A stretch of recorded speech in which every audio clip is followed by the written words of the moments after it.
여러분, 머리털은 자르면 다시 자라게 돼 있어요. 근데 삼손에게 있어서 이 머리털은 다른 의미잖아요. 단순한 그냥 머리카락이 아니잖아요. 삼손의 머리카락은 하나님의 언약의 표시이었고요, 나실인으로 드려진 그의 삶 속에 함께 하시는 하나님의 능력, 하나님이 주셨던 특별한 능력의 상징이 바로 머리카락이었다고요. 근데 그 머리카락이 다시 자라는 거예요. 이 다시라는 말, 다시 끝난 줄 알았는데 다시 하나님이 시작하세요. 머리카락이 자라게 하시는 거예요. 하나님의 능력의 상징인, 하나님이 함께 하신다고 하는 표식인 삼손의 머리털이 자라나는 거예요. 지금요, 삼손이 뭐 특별한 일을 한 거 아니에요. 그가 하나님 앞에 회개했다는 기록도 없어요. 삼손은 지금까지 삶을 보면 한 번도 하나님 편에 서지도 않았고요, 하나님을 선택하지도 않았고요, 하나님의 뜻대로 살지도 못했고요, 하나님을 기쁘시게 하지도 못했어요. 그는 나실인으로서 지켜야 될 조항을 그냥 깨버렸어요. 그래서 하나님과의 언약을 깼던 사람이에요.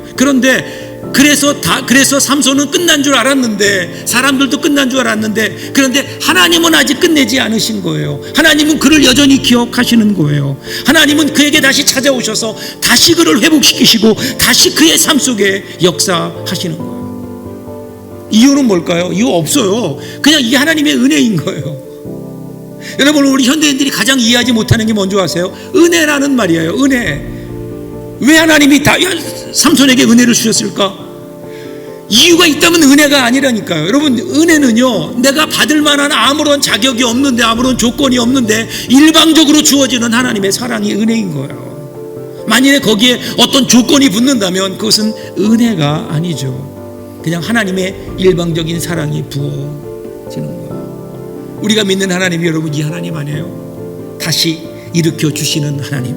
우리가 아직 죄인 되었을 때에 우리를 위하여 십자가에 죽으심으로 우리에 대한 하나님의 사랑을 확증하셨던 그분, 그 하나님의 은혜가 임한 거예요. 이 은혜가 임하니까 여러분, 삼손이요, 마지막 순간에는 달라졌어요. 삼손의 기도를 보면 여전히 이기적이에요. 자기 원수를 갖게 해달라고 하는 거예요. 그럼에도 불구하고 삼손이 하나님을 향한 그의 생각이 분명히 바뀐 거예요. 하나님께 구합니다. 나를 생각해 주십시오. 나를 생각하소서.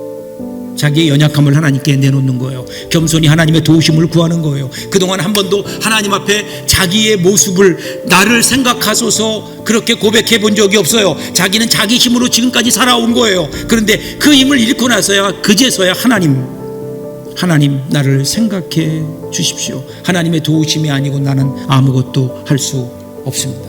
나를 생각하소서. 마지막 순간, 그는 한 번도 하나님 뜻대로 살지 못했지만 마지막 그 순간에 태어나서 처음으로 하나님의 뜻대로 하나님의 도우심을 구합니다. 이 삼손의 모습을 보면서 혹시 오늘 우리의 모습은 아닐까? 우리가 하나님 은혜로 구원받았어요. 우리의 인생 어느 순간 주님이 우리 가운데 찾아오셨어요.